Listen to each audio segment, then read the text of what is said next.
जय हिंद। दोस्तों, आज हम साइंस एंड टेक्नोलॉजी के टॉपिक स्पेस टेक्नोलॉजी पर बातें करेंगे, यानी विज्ञान और प्रौद्योगिकी में ये अंतरिक्ष प्रौद्योगिकी के बारे में बातें करेंगे। दोस्तों, आइए जानते हैं कि साइंस एंड टेक्नोलॉजी में ये स्पेस टेक्नोलॉजी संबंधित क्या बातें उत्पन्न होती हैं और कौन से यह मुख्य तथ्य हैं।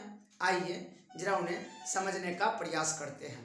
दोस्तों, ये स्पेस टेक्नोलॉजी में समझने से पहले आपको एक बात बता दें कि आप विश्व भूगोल में ब्रह्मांड के बारे में पढ़ा होगा आपने, और दोस्तों वहाँ कुछ जानकारी भी हासिल की होगी, यानी स्पेस अंतरिक्ष के बारे में भी देखा होगा। बहुत सारे ग्रह हैं, क्षुद्र ग्रह हैं, आकाशीय पिंड हैं, इस तरह से कुछ जानकारी आपको होगी। तो उसी संदर्भ में इस स्पेस टेक्नोलॉजी के बारे में कुछ अध्ययन करेंगे।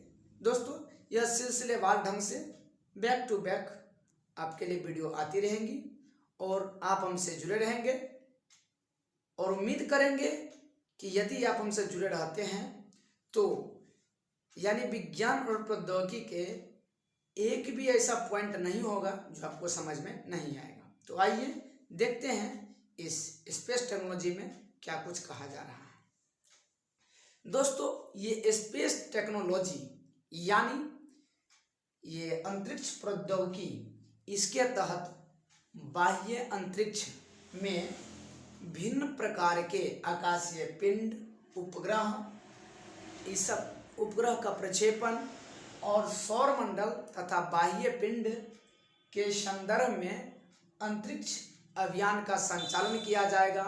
उसके माध्यम से कुछ रिसर्चेज होंगे और हमें इस विज्ञान प्रौद्योगिकी के क्षेत्र में उस अनुसंधान से नई नई जानकारी हासिल होगी और ज्ञान प्राप्त होंगे। वर्तमान दौर में दोस्तों इसका समझिए कि क्रेज तो बढ़ ही गया, क्योंकि आप देखते हैं कोई भी देश पीछे नहीं हटा है या फिर पीछे नहीं हट रहा है अंतरिक्ष में अपना अभियान संचालन में। आप यदि न्यूज़पेपर उठाइएगा तो दिन प्रतिदिन आप घटनाओं पर यदि नज़र डालते हैं तो वहाँ देखिएगा नासा के द्वारा यह अभियान किया गया, इसरो के द्वारा यह अभियान किया गया, चीन के द्वारा यह अभियान किया, ये सब मतलब होते रहता है।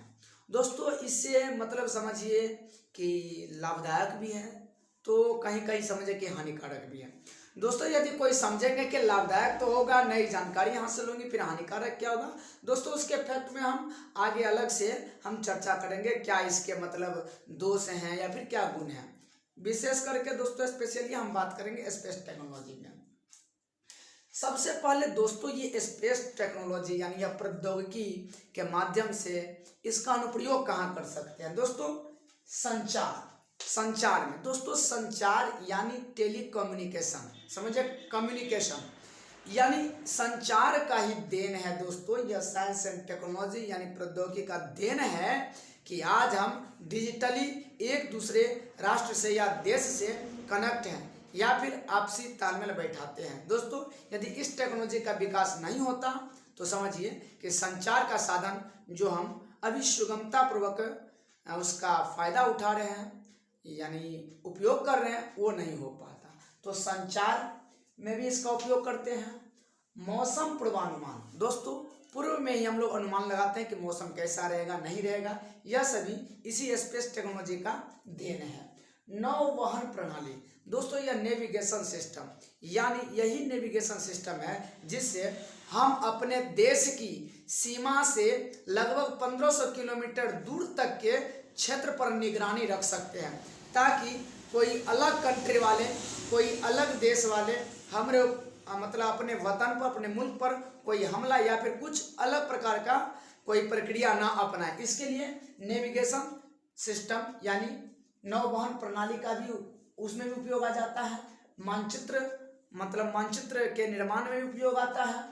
संसाधनों की खोज, दोस्तों संसाधन की खोज यानी सोर्सेज की खोज, जैसे कोयला है, पेट्रोलियम है, या सब है, हीरा है, सोना है, चांदी है, बहुत सारे अवरक है, फिर जो भी चीज़ है उसके खोज में।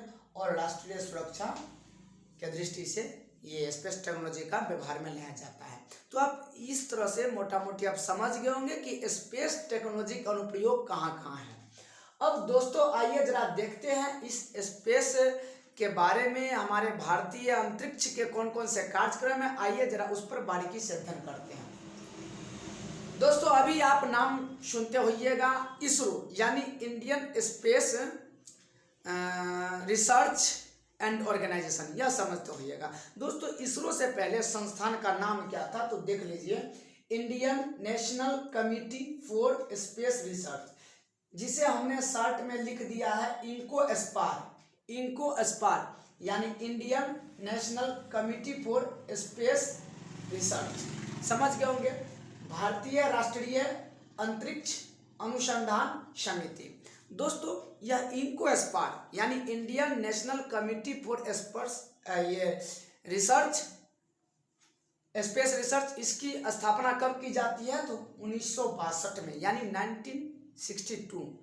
कहने का मतलब है कि इनको एस्पार यानी Indian national committee for space research, भारतीय राष्ट्रीय अंतरिक्ष अनुसंधान समिति की स्थापना 1962 में किया जाता है। किसके अध्यक्षता में, तो डॉक्टर विक्रम साराभाई की अध्यक्षता में। दोस्तों डॉक्टर विक्रम साराभाई को कौन नहीं जानता, यह तो इन्हीं का प्रयास है, इन्हीं का समझिए कि प्रारंभिक योगदान है कि आज हम समझिए कि चंद्रयान 2 से लेकर के मंगलयान तक हमने अंतरिक्ष में समझिए कि पूरे नाम अपने भारत का एक विश्व के पटल पर ला दिया गया है। यही इनमें इनका योगदान, और सारे व्यक्तियों का योगदान होंगे जिसके बारे में हम चर्चा करेंगे। अब दोस्तों 1962 में तो यह इनको एस्पार का स्थापना कर दिया जाता है, और 7 साल बाद यानी 1969 में इस इनको एस्पार का फिर से गठन किया जाता है, और तब जाकर के नाम दे दिया जाता है इंडियन स्पेस रिसर्च ऑर्गेनाइजेशन, यानी भारतीय अंतरिक्ष अनुसंधान संगठन। समझ गए होंगे। इसरो का स्थापना 1969 में किया जाता है इनको एस्पार का पुनर्गठन करके। इनको एस्पार कहे तो Indian national committee for space research. अब दोस्तों यहाँ देखिए कि 1963 में केरल का एक जगह थुम्बा, वहाँ sounding rocket launching facility centre का स्थापना किया जाता है, और तब उसके साथ ही अंतरिक्ष कार्यक्रम में महत्वपूर्ण कदम रखा जाता है भारत की तरफ से, ये 1963 में। अब दोस्तों यदि बातें करेंगे तो 21 नवंबर 1963 को भारत द्वारा अंतरिक्ष में रॉकेट छोड़ा गया था, पहला रॉकेट, यानी भारत द्वारा अंतरिक्ष में पहला रॉकेट छोड़ा गया था 21 नवंबर 1963 को। और वही बातें करेंगे दोस्तों कि उपग्रह के बारे में, तो 1975 में आर्यभट्ट नाम का उपग्रह प्रक्षेपण के साथ अंतरिक्ष युग में प्रवेश कर गया। यानी हमारे भारत का पहला उपग्रह कौन था, तो वो था आर्यभट्ट, जिसे 1975 में लॉन्च किया गया। अब दोस्तों यहाँ पर यदि दो बातें आपके दिमाग में मतलब टेकल नहीं हो पा रही है, समझ में नहीं आ रहा है कि यह रॉकेट सैटेलाइट किस तरह से जाएगा, तो आप सीधा समझ लीजिए दोस्तों कि यह एक प्रकार का रॉकेट है, ये एक प्रकार का रॉकेट है, ठीक है, ये रॉकेट है। अब दोस्तों ये तो हो गया रॉकेट। रॉकेट मतलब कहे तो एक गाड़ी यानी यान, व्हीकल। दोस्तों इसी में सैटेलाइट जाता है, सैटेलाइट अवस्थित रहेगा, और ये रॉकेट का काम है सैटेलाइट को अर्थ हो या फिर मार्स हो उसके कक्षा में स्थापित करना, यानी स्टेब्लिश करना। चाहे चंद्रयान पर जाए तो वहां स्थापित करना, यही रॉकेट का योगदान होता है कि वहां जाकर के स्थापित कर दिया जाता है, और तब जाकर के सैटेलाइट इस रॉकेट से निकल करके अपना जो कार्यक्रम है वो शुरू करती है। यानी जो जो चीज रिसर्च करना चाहती है वो सैटेलाइट के माध्यम से होता है। तो सैटेलाइट समझिए कि रॉकेट के माध्यम से वहाँ जाती है, जिस ग्रह पर या फिर जिस उपग्रह पर कोई रिसर्च करना है तो वहाँ जाती है, और रॉकेट का काम क्या है, ले जाना। तो आप समझ गए होंगे रॉकेट और ये सैटेलाइट उपग्रह समझ गए होंगे। अब दोस्तों यहाँ तक जब आपने देख लिया तो आइए अब जरा देखते हैं कि ये हमारे भारतीय अंतरिक्ष का कुछ स्ट्रक्चरल कुछ संरचना होगा यानी संगठन होगा, उसकी देख लीजिए। तो भारतीय अंतरिक्ष का संगठनात्मक संरचना स्ट्रक्चर देख लीजिए क्या है। उसमें दोस्तों मुख्य रूप से हम बातें करेंगे ये स्पेस कमीशन और स्पेस डिपार्टमेंट के बारे में, यानी अंतरिक्ष आयोग और अंतरिक्ष विभाग के बारे में बातें करेंगे। दोस्तों ये दोनों जो है अंतरिक्ष विभाग और अंतरिक्ष आयोग, इसका इस्टेब्लिश यानी स्थापना 1972 को यानी 1972 को होती है। दोस्तों अंतरिक्ष विज्ञान और तकनीक के प्रोत्साहन, विकास और व्यवहार का जिम्मेवार यानी दायित्व किसके ऊपर है? तो स्पेस कमीशन के ऊपर है, यानी अंतरिक्ष आयोग के ऊपर है। और अंतरिक्ष आयोग जो है दोस्तों नीति निर्धारण करके अंतरिक्ष विभाग का बजट तैयार करेगा। अंतरिक्ष विभाग का बजट तैयार करती है अंतरिक्ष आयोग।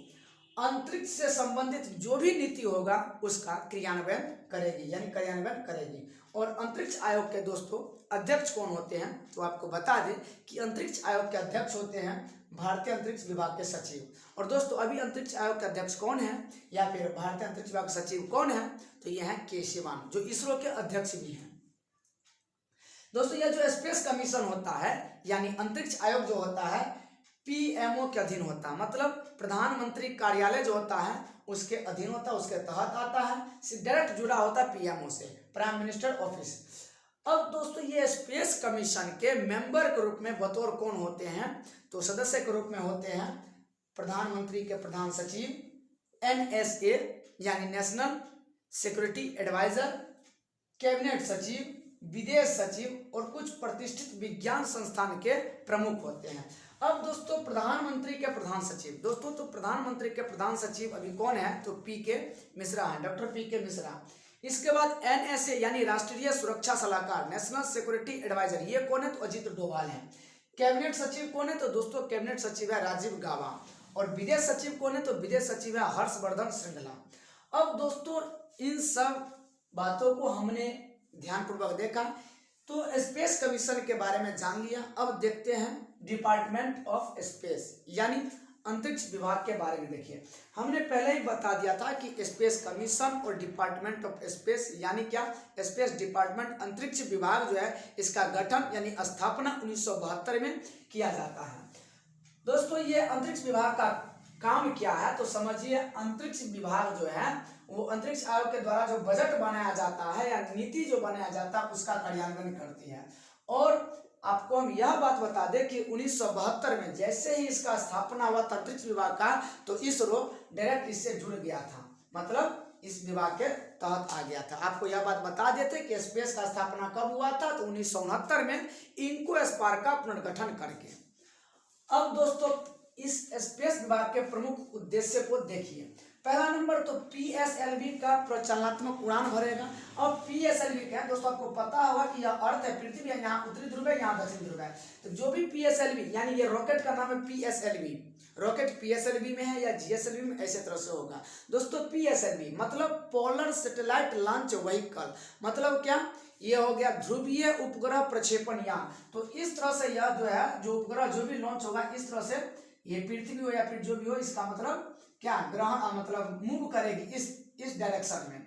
ये हो गया पीएसएलवी। और वही यदि जीएसएलवी की बात करेंगे तो दोस्तों जीएसएलवी में कैसे मूव करेगी अर्थ के तुलना में? तो ऐसे देखिए, ऐसे मूव करेगी जीएसएलवी, ऐसे जो भी जीएसएलवी वाला यान होगा, रॉकेट होगा, इस तरह से मूव करेगी। जीएसएलवी यानी जियो सिंक्रोनस सैटेलाइट लॉन्च व्हीकल होता है, समझ गए होंगे, यानी भूतुल्यकाली उपग्रह प्रक्षेपण यान। तो हमने देख लिया कि इसका उद्देश्य पीएसएलवी का प्रचालनात्मक उड़ान होगा, जीएसएलवी से भूतुल्यकालिक तो उसके विकास से उड़ान होगा, जैसे जीएसएलवी MK3। आपको पता होगा कि 2019 में जुलाई 2019 में जो चंद्रयान 2 जो लॉन्च हुआ था जीएसएलवी MK3 यान के द्वारा हुआ था, आपको पता होगा। अब दोस्तों देखिए कि संचार उपग्रह का डिजाइन तैयार करना, उसका विकास करना और उपयोग कैसे किया जाए, ये इसका उद्देश्य किसका काम है? तो स्पेस डिपार्टमेंट का काम है। रिमोट सेंसिंग सैटेलाइट यानी भू प्रेक्षण उपग्रह का विकास और उपयोग करेगा। दोस्तों यहाँ पर रिमोट सेंसिंग सैटेलाइट क्या है यानी भू प्रक्षेपण उपग्रह क्या है? तो देखिए दोस्तों ये पृथ्वी के मतलब समझिए कि कक्षा में स्थापित रहेगा सैटेलाइट, जो क्या होगा यानी वह पृथ्वी के बारे में संबंधित जानकारी को यहाँ प्रेषण करेगा। यानी जो भी है मानचित्र हो या फिर पृथ्वी के अंदर क्या है नहीं है उसकी जानकारी देते रहेगा। तो यह क्या है, रिमोट सेंसिंग सैटेलाइट का काम है। और वही देखेंगे तो navigation satellite system, navigation satellite system यानी नौवहन उपकरण प्रणाली का भी यह उपयोग करता है, विकास करता है। अब दोस्तों यह नेविगेशन सिस्टम सैटेलाइट क्या है, जैसे मान लीजिए यह भारत है। अब दोस्तों भारत का जो सीमा है, ये सीमा है, इसके सीमा से 1500 किलोमीटर तक के क्षेत्र पर निगरानी रख सकता है इसी नेविगेशन सैटेलाइट के तहत। तो आप समझ होंगे नेविगेशन सैटेलाइट ये सिस्टम क्या है। अब दोस्तों अंतरिक्ष विभाग और खगोलीय अन्वेषण जो है इसके हेतु उपग्रह का विकास करेगा यह अंतरिक्ष विभाग। सामाजिक उपयोग के लिए अंतरिक्ष आधारित प्रणाली का भी विकास करता है अंतरिक्ष विभाग। तो दोस्तों आप इस प्रकार से अभी अंतरिक्ष आयोग और अंतरिक्ष विभाग के बारे में जानने और समझने का प्रयास किया। दोस्तों इस तरह से आप ये विज्ञान और प्रौद्योगिकी यानी साइंस एंड टेक्नोलॉजी के यह टॉपिक स्पेस टेक्नोलॉजी के बारे में देखा और समझा। इसके बाद दोस्तों हम लोग देखेंगे कि इसरो के बारे में मुख्य रूप से देखेंगे और भी अन्य जानकारियां हम प्राप्त करेंगे। तो दोस्तों आप इसी तरह हमारे साथ बने रहिए और अपना ढेर सारा प्यार और सपोर्ट हमें देते रहिए और आपसे पुनः मिलते हैं अगले वीडियो में। तब तक के लिए जय हिंद।